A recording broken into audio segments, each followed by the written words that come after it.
Bouraïma, alias Abdoul Barli, l'une des figures marquantes du terrorisme au Burkina, cet ennemi de la paix vient d'être mis hors d'état de nuire par les éléments du groupement des forces spéciales et d'autres unités de l'armée. C'était au cours d'une opération dite Ouarbeba, qui signifie littéralement écraser l'ennemi en langue morée. Ce coup asséné aux terroristes dans le cadre de cette opération est une victoire stratégique pour le Burkina, marquant un tournant décisif dans la guerre contre le terrorisme.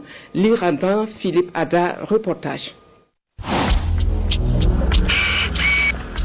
La posture d'un homme de fait, marqué par des traces de combat et en veste militaire sans doute usurpée. Même dans la mort, il demeure à peine méconnaissable. Seul témoin éloquent, le seul à pouvoir conseiller sur ce qu'il en coûte d'affronter une opération de choc.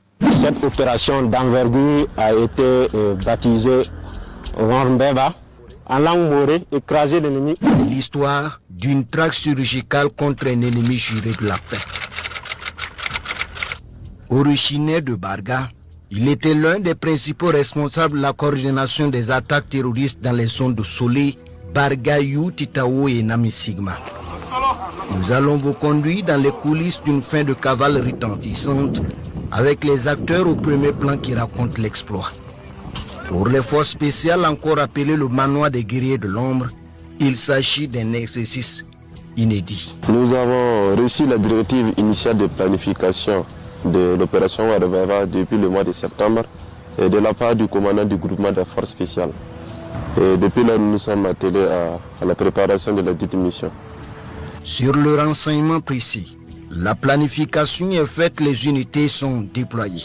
Nous sommes en début novembre 2025. Dans la directive initiale de planification, on a reçu pour mission de démanteler toutes les bases terroristes qui sont entre Ouéguia, Tiou, Koumri, Ban. C'est la traque du leader terroriste et ses hommes qui s'engagent. L'opération a consisté à une frappe chirurgicale de certaines bases terroristes sur des renseignements très précis et ensuite une reconnaissance offensive des unités opérationnelles dans la zone. Le 12e régiment d'infanterie commando, le 14e BIR, le bataillon d'artillerie de campagne et d'intervention rapide battent la cadence. Le commando Gambo des forces spéciales tient la tête. Dans la matinée du 13, aux environs de 10h30, nous avons pu localiser avec exactitude la présence du chef terroriste Tal Bourema dans la localité de Sim. Alors nous avons planifié et lancé l'assaut. Il avait fait des aménagements pour essayer de se barricader, de défendre sa zone, notamment avec l'utilisation des drones de surveillance, des drones kamikazes. Et il avait piégé pas mal de voies d'accès à sa position. Il y a eu d'intenses combats. Il y a eu des échanges, des combats intenses. Mais par la grâce de Dieu, nous sommes parvenus à sortir victorieux de ces combats. Pour être un peu précis, l'action n'a pas duré plus de 10 minutes. En 10 minutes, le commandant avait pris l'ascendant, neutralisé Tal Bourema, ses gardes rapprochés et un bon nombre de gardes qui étaient présents sur le site. Un exploit apprécié par le commandement qui, après recoupement, confirme la mort du chef terroriste, longtemps fiché par le Conseil national de sécurité d'État. Cet après-midi, 72, vous êtes mon capitaine. Ok. Le commandant du groupement des forces spéciales porte la nouvelle au somme.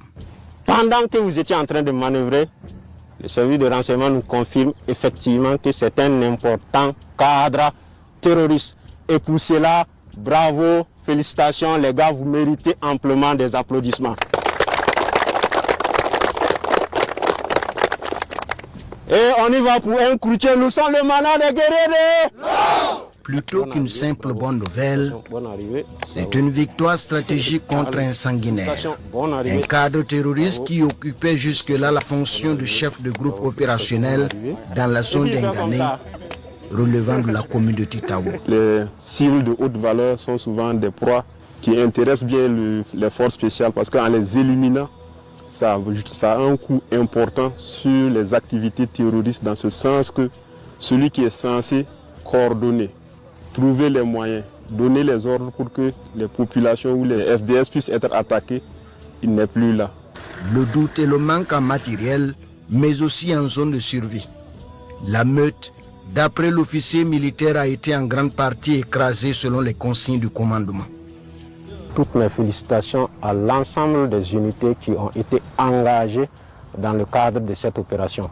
Il s'agit notamment du 12e régiment d'infanterie commando, et avec en particulier son chef de corps, du bataillon d'artillerie de campagne et d'intervention rapide, du 14e bataillon d'intervention rapide, des vecteurs aériens, ainsi que l'ensemble de mes camarades opérateurs forces spéciales du manoir des guerriers de l'ombre.